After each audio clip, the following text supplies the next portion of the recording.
Everyone, I hope कि आप सब बिल्कुल ठीक ठाक होंगे। और this is me Javeria with my YouTube channel CSS special 2023। और उम्मीद करती हूँ कि आप सब खैरियत से होंगे और आपकी तैयारी CSS स्पेशल की हो या CSS 2024 की बहुत अच्छी चल रही होगी। और अगेन मैं आप सबके सामने हाज़िर हूँ अपनी नई वीडियो के साथ जो कि इनकम्पास करती है related to syllabus of criminology. Actually मैं बस अभी देख ही रही थी सिलेबस को, तो मुझे ख़्याल आया कि क्यों ना मैं इस पर एक वीडियो बना दूँ। और क्योंकि हमारी जो तैयारी का ये बहुत सिलेबस जो है ना वो बहुत इम्पॉर्टेंट कॉन्स्टिट्यूएंट है। और हम जब भी प्रिपरेशन करते हैं, कहीं से भी कुछ भी पढ़ रहे होते हैं, तो उसका सिलेबस जो है ना सबसे पहले हमें देखना चाहिए, क्योंकि इससे हम एक्स्ट्रा चीज़ें पढ़ने से जो है ना वो थोड़ा सा महफूज रहते हैं। और ये हमें डायरेक्शन प्रोवाइड करता है कि हमें जो है वो एक्चुअली पढ़ना क्या है। तो ये एक रफ़ सा सिलेबस का पेज था। और क्योंकि टाइम नहीं है और हमें अपना टाइम बहुत वाइजली और बहुत शॉर्टली जो है वो यूटिलाइज़ करना है। और मेरे ऊपर तो हाउस होल्ड रिस्पॉन्सिबिलिटीज़ के साथ एक बच्चे की भी रिस्पॉन्सिबिलिटी है हु इज़ 9 मंथ ओल्ड। तो मैं अपनी वीडियो जो है वो बनाने का यही मकसद होता है कि मेरी रिवीजन भी हो जाती है। और अभी इस वक्त जो है वो सिलेबस हाथ में आ गया, तो मैंने सोचा कि इस पर एक वीडियो बनाई जाए।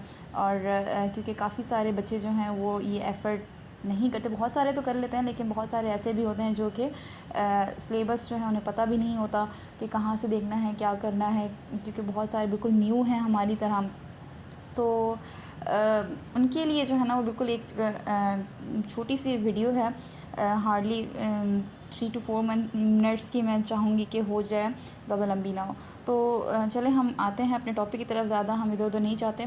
तो सिलेबस जो है ना वो क्रिमिनोलॉजी का हम देखते हैं कि ये इसमें क्या क्या जो है वो हमें कवर करना है और क्या क्या पूछा जाता है मोस्टली। तो सबसे पहले तो इंट्रोडक्शन का पार्ट है, ठीक है। तो इंट्रोडक्शन जो है वो बहुत इंपॉर्टेंट है, किसी भी सब्जेक्ट को जो है वो आप स्टार्ट करें तो उसको कवर करने के लिए जो है ना इंट्रोडक्टरी पार्ट बिल्कुल ना भूलें। क्योंकि जिस सब्जेक्ट का आपको इंट्रोडक्शन ही नहीं पता, आप उस सब्जेक्ट को आगे किस तरह पढ़ेंगे, ठीक है, आप उसको अंडरस्टैंड कैसे करेंगे, उसके अंदर की टर्मिनोलॉजीज़ आपको समझ नहीं आएंगी। ये सब इंट्रोडक्शन में है, चाहे जार्गन कुछ किसी भी सब्जेक्ट के हों, तो आपको वो इंट्रोडक्शन से पता चलते हैं कि आप अंदर सब्जेक्ट के पढ़ने क्या वाले हैं। तो इंट्रोडक्टरी पार्ट बहुत इंपॉर्टेंट होता है और समटाइम इसी में से ही क्वेश्चन आ जाता है। फिर अंडरस्टैंडिंग टर्मिनोलॉजी, मेरी प्रीवियस एक वीडियो थी, मैंने इंट्रोडक्शन को स्किप किया था क्योंकि ज़्यादातर हमें पता भी होता है, क्योंकि हम जब ऑप्ट करते हैं सब्जेक्ट, हम अपना ऑप्शनल रख देते हैं, तो फिर इंट्रोडक्शन काफ़ी हद तक हमारे जहन में आ जाता है, ठीक है। तो अंडरस्टैंडिंग क्रिमिनोलॉजी, उसके अंदर आप डेफिनेशन क्रिमिनोलॉजी की देख लेंगे, स्कोप, नेचर और इसी तरह जो है वो इम्पोर्टेंस वगैरह सब कुछ आ जाएगा, ठीक है। फिर उसके बाद जो है वो उसका थर्ड पार्ट जो होगा वो क्राइम और क्रिमिनल्स हैं, ठीक है। तो उसमें जो है वो एक्चुअली ये पूछेगा, इसके अंदर हमें पढ़ना क्या होगा कि क्राइम ओकेजनल है या हैबिचुअल है या किस तरह की नेचर का है, नेचर ऑफ़ क्राइम पढ़ लेंगे, क्रिमिनल्स का पढ़ लेंगे, क्रिमिनल्स किस तरह के होते हैं, उनकी टाइप्स वगैरह ये सब देख लेंगे, ठीक है। तो इस पार्ट में जो है ना वो ये सब चीज़ें कवर करनी है। फिर उसके बाद क्राइम एंड क्रिमिनलिटी है, ठीक है। तो इसके अंदर जो है ना इस टॉपिक के अंदर क्राइम एंड क्रिमिनलिटी के पोर्शन के अंदर हम बेसिकली स्कूल्स ऑफ थॉट्स पढ़ेंगे, इट मीन्स के थ्योरीज़ पढ़ेंगे क्रिमिनोलॉजी की, ठीक है। तो डिफरेंट है, क्लासिकल हो गए, पॉजिटिविस्ट की हैं, ठीक है। और इसी तरह जो है वो लर्निंग और सोशल कंस्ट्रेन डिस्ट्रेन वगैरह इस तरह की जो थ्योरीज़ हैं वो क्रिमिनोलॉजी की, वो हम इस पार्ट में पढ़ेंगे। उसके बाद नेक्स्ट टॉपिक है जुवेनाइल डिलिंक्वेंसी। बेसिकली इसके अंदर जो है ना एक पोर्शन आता है, पूरे 25 मार्क्स का एक सवाल जुवेनाइल डिलिंक्वेंसी के रिलेटेड होता है। तो वेदर इट्स डिपेंड अपॉन कि एग्जामिनर क्या पूछना चाह रहा है। तो हम इसके अंदर जो है ना वो इसका meaning, definition, difference between juvenile and status of, यानी हमारे स्टैंडर्ड जो होते हैं डिलिंक्वेंट, वो सब इसमें आ जाएगा, ठीक है। तो हम ओवरऑल सारा कवर करेंगे। माइनर्स को कहा जाता है जुवेनाइल, जो बिलो 17 ईयर्स होता है। उसके बाद जो है वो नेक्स्ट टॉपिक है criminal justice system. Obviously crime करेगा तो कोई एक सिस्टम भी तो होगा ना जिसके अंडर उसको पनिशमेंट मिलेगी, तो उसका जो है वो क्या क्या है, किस तरह का सिस्टम होता है पूरा, कि पहले पुलिस होती है, ठीक है, वो अरेस्ट करेगी, उसका रोल ऑफ पुलिस क्या है, फिर उसके बाद ट्रायल होगा, फिर एजेंसीज़ जो हैं वो इन्वेस्टिगेशन, पूरा एक प्रोसीजर इन्वॉल्व होता है और फिर उसको कोर्ट वगैरह में पेश किया जाता है। तो ये सारा कुछ है। अब जब क्रिमिनल आ गया, नेक्स्ट होगा हमारा कि प्यूनिटिव एंड रिफॉर्मेटिव ट्रीटमेंट है ऑफ क्रिमिनल्स, कि अब क्रिमिनल आ गया, उसको जस्टिस सिस्टम से जो सज़ा भी हो गई, तो अब उसको क्या किया जाएगा, ठीक है। तो या तो सज़ा होगी, उसको इम्प्राइजनमेंट उसमें रखा जाएगा जेल में, या फिर जो है वो रिहेबिलिटेशन सेंटर जाने की ज़रूरत होगी, जैसे जुवेनाइल्स होते हैं, जो माइनर्स होते हैं बिलो 17 ईयर्स, इस तरह, तो वो उनसे क्राइम होता है तो उनको जो है वो इम्प्राइजनमेंट में जेल्स में नहीं रखा जाता, क्योंकि उनका ज़ाहिर है, आगे आपको मैं फ़र्दर उसको पढ़ाऊँगी कि उनको हम क्यों नहीं रखते जेल में।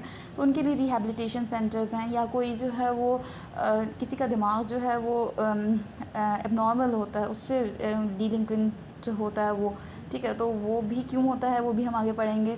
तो उसको जो है ना वो ज़ाहिर है रिहेबिलिटेशन सेंटर की ही ज़रूरत होगी, जहाँ पे उसका ट्रीटमेंट भी होगा, या उसको जो है वो कुछ अच्छी हेल्दी एक्टिविटीज़ के ज़रिए जो है प्रोडक्टिव बंदा बनाया जा सके।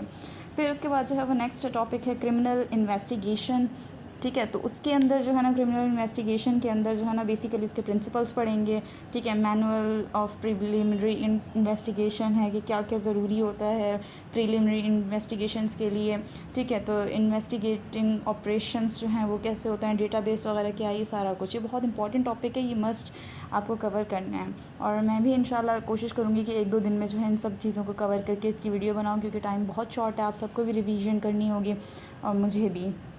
फिर नेक्स्ट टॉपिक है कि टेक्निक्स ऑफ इन्वेस्टिगेशन, इसके अंदर जो है वो कौन कौन सी हैं, कि जैसे गैदरिंग ऑफ इन्फो हो गया, ठीक है, फिर इसके बाद इंटरव्यूइंग हो गया, ये सारी जो है वो टेक्निक्स होती हैं ना कि इन्वेस्टिगेशन के अंदर आप जब ऑफिसर बनेंगे, सीएसपी बनेंगे इंशाल्लाह, और एएसपी बनेंगे, तो फिर आपको ये सब चीज़ें जो है वो पता भी होनी चाहिए कि सबसे पहले जो है वो गैदरिंग होगी इन्फॉर्मेशन की, कि हम गैदर कर रहे हैं डेटा उस जगह पे जाके, उसके बाद जो है वो इंटरव्यूइंग होगी, और फिर इंटेरोगेशन के क्वेश्चन आंसर करते हैं लोगों से, और फिर एनालाइजिंग डेटा, सारा कुछ इस तरह करके फिर फर्दर जो है उसको प्रोवाइड किया जाता है।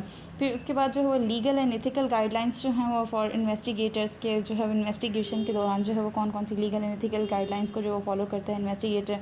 फिर इंटरनेशनल जस्टिस पुलिसिंग मॉनिटरिंग है, ये ऑर्गेनाइजेशंस हम इस टॉपिक में इसके अंदर सिलेबस के अंदर कवर करेंगे कि इंटरनेशनल जो है वो जस्टिस पुलिसिंग सिस्टम में इंटरपोल वगैरह आ गया, यूरोपोल, और इस तरह की जो एजेंसीज़ होती हैं वो सब आती हैं, तो ये सब इंशाल्लाह हम इसमें कवर करेंगे। उसके बाद modern concepts of contemporary crimes, ठीक है, तो इसमें जो है वो मॉडर्न कॉन्सेप्ट्स में जैसे कि अभी नैब का ये सारा है, या साइबर क्राइम वगैरह, इस तरह के जितने भी हैं, तो ये सारे मॉडर्न फिनोमिना है क्राइम्स के, ठीक है। तो हम इसमें भी इंशाल्लाह जो है वो सारा ओवरऑल कवर करने की कोशिश करेंगे, स्पेशली अगर टाइम बचा तो सब करेंगे, और अगर नहीं तो फिर हम जो है वो मोस्ट रिपीटेड जो होते हैं वो बहुत इंपॉर्टेंट वाले मैंने बनाए थे नोट्स, तो इंशाल्लाह हम उसको कवर करेंगे। आई होप कि आप सबको ये वीडियो पसंद आई होगी, और पसंद आए तो वीडियो को लाइक कीजिएगा और सब्सक्राइब कीजिएगा चैनल को, और जितना हो सके वो सपोर्ट कीजिएगा, और I wish you all of the best, और आप सबको गुड लक आपकी तैयारी के लिए, ठीक है। दुआओं में याद रखिएगा। अल्लाह हाफ़िज़।